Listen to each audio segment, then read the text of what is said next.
On August 30th, 1918, the Russian communist leader Vladimir Lenin was shot twice by a rival in the ongoing Russian Revolution. Although he narrowly survived, this assassination attempt outlines the atmosphere of turmoil and chaos that for 18 months had gripped Russia like a plague. The shooting took place soon after the revolution had escalated into a full-blown and bloody civil war. Lenin was the revolution's most significant and uncompromising leader, as well as the man who had become founder of the Soviet Union, and by this point in time, he had guided his Bolshevik party to becoming the country's dominant political force. His assailant, a woman named Fanny Kaplan, claimed that she saw Lenin as a traitor to the revolution. But even to this day, questions persist over whether it was part of a wider plot and even over her supposed guilt. Nevertheless, the shooting ripped apart any lingering flames of unity between the different groups of Russia's revolutionary left, and from the resulting paranoia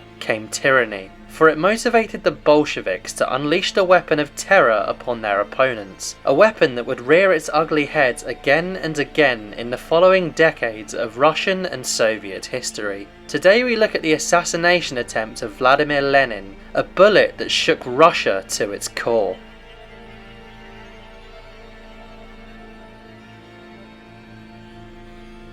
By the late summer of 1918, Vladimir Lenin's Bolshevik party were walking a political tightrope to try and build a new society whilst maintaining their volatile grip on power. Although they had had no involvement in the overthrow of the Russian Emperor Tsar Nicholas II 18 months earlier, they acted quickly once the old regime had collapsed, seizing power in November of 1917 by overthrowing the new and unpopular provisional government. But for Lenin, this was merely the beginning. Over the following 9 months, the Bolsheviks began to put into practice Lenin's theory of a dictatorship of the working class. This theory left no space for other left-wing groups that the Bolsheviks previously had some ties with, such as the Mensheviks and Socialist Revolutionaries, or SRs. When elections took place for a new constituent assembly, the Bolsheviks shut the assembly down after just 1 day following an SR victory. At the same time, these groups were also gradually forced out of the workers' councils across Russia, called Soviets. These councils would form the building blocks of power in the future Soviet Union, and the Bolsheviks now had them in their complete control. In March 1918, the Bolsheviks ended Russia's extremely unpopular involvement in the First World War, but now had to contend with the sobering reality of a brutal civil war instead, fighting against the conservative White armies and some of their former left-wing allies. To help stamp out this opposition and consolidate their own power, the Bolsheviks established a secret police called the Cheka.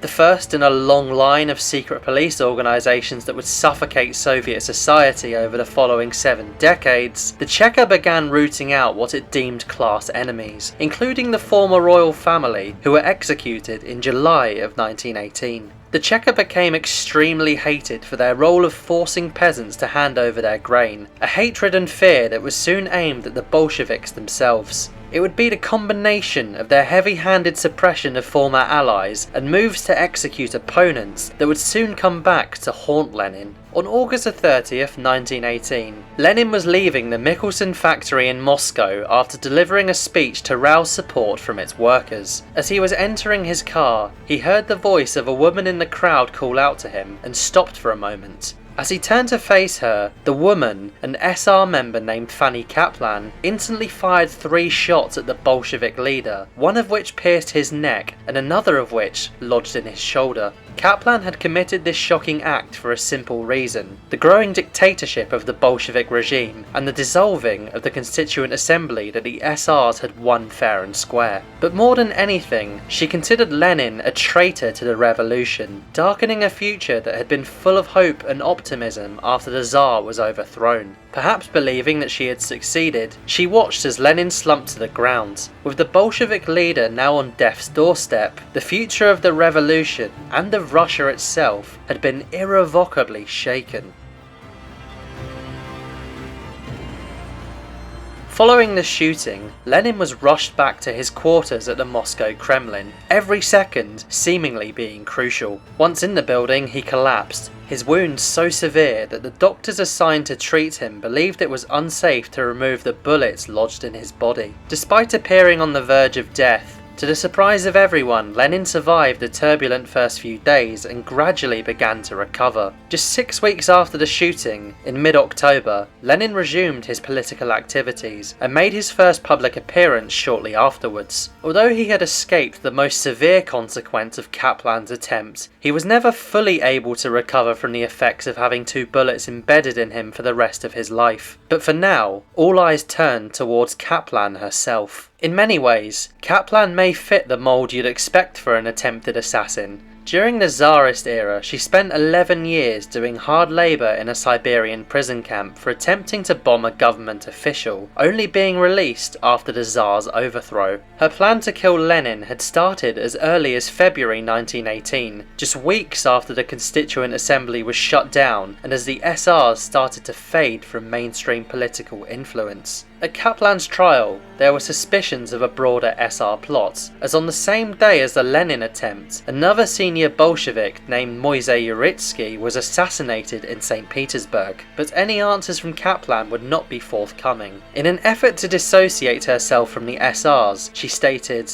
"Today I shot at Lenin. I did it on my own. I will not say from whom I obtained my revolver. I had resolved to kill Lenin long ago. I consider him a traitor to the revolution." Whilst the Cheka may have found it difficult to get answers out of her or to implicate other conspirators, there are bigger historical questions which for over a century have surrounded Kaplan's involvement and responsibility in the shooting. Chief among these questions has to do with the murder weapon itself, which was only recovered several days afterwards. At least one of the 2 bullets removed from Lenin's body after his death did not match the Browning pistol alleged to have been used in the shooting. Also, despite the widespread belief that 3 bullets were fired, the Cheka instead found 4 cartridges at the scene. Further questions were also raised over whether witnesses had actually seen Kaplan fire the gun, and over her alleged poor eyesight, although it is thought that this final point has often been over-exaggerated. Despite these questions, her confession of a motive, long history of radicalism, and lack of a credible alternative theory still all suggest that she was indeed the shooter, even if certain details still continue to spark debate. Just 4 days after attempting to assassinate Lenin, Fanny Kaplan was sentenced to death and swiftly executed with a shot to the back of the head in Moscow's Alexander Garden. Her body was ordered to be destroyed so that not a trace of it remained, to make an example to potential opponents of the Bolsheviks. Although Lenin had survived and his attempted assassin had been dealt with, the Cheka would now flex its muscle and exact a sickening revenge.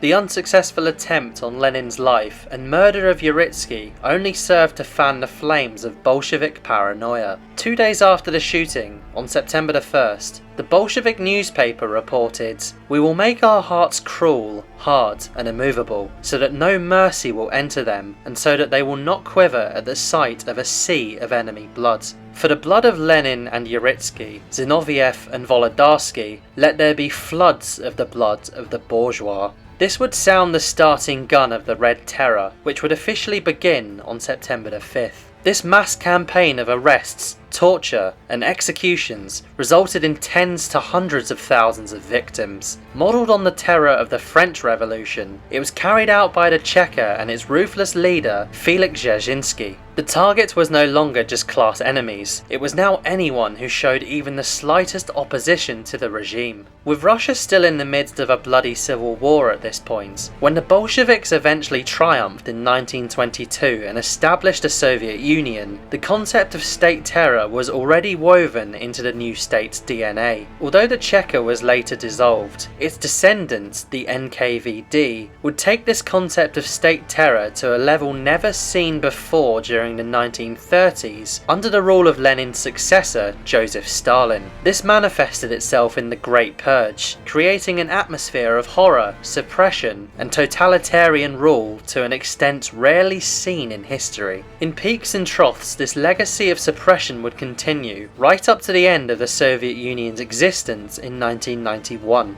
As for Lenin, it's unsurprising that a nearly successful attempt on his life led to a stone-hearted stiffening of his attitude towards political opponents. But although he succeeded in stamping out all opposition, winning the Civil War, and creating a Bolshevik dictatorship, he would not live long enough to fulfill his mission. Along with these years of strain, the bullets from Kaplan also continued to weaken his health, and he fell ill in 1921. Following a gradual downward slope, accompanied by multiple strokes, Lenin eventually died in 1924, with his new Soviet state still in chaos. In a way, it might look like that Kaplan had succeeded in her mission from beyond the grave, but there would be no winners from this pivotal point in Soviet history. For with Lenin dead, and the practice of state terror now inseparably intertwined with the Soviet regime, forward stepped a leader whose brutality even Lenin feared, the bloodthirsty Stalin, a man who had amplified a legacy of Kaplan's bullet 10,000 times over by subjecting the Soviet people to a brutal and horrifying terror that history will never forget.